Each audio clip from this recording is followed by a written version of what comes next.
Here we are down in Williamsburg at the old Chase Bank that is now owned by the Williamsburg School District.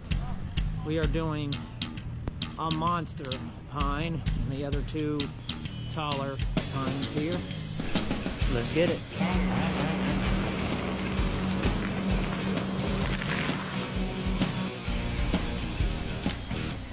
So we got some pads, homemade pads here, so we can slam this 100-footer here.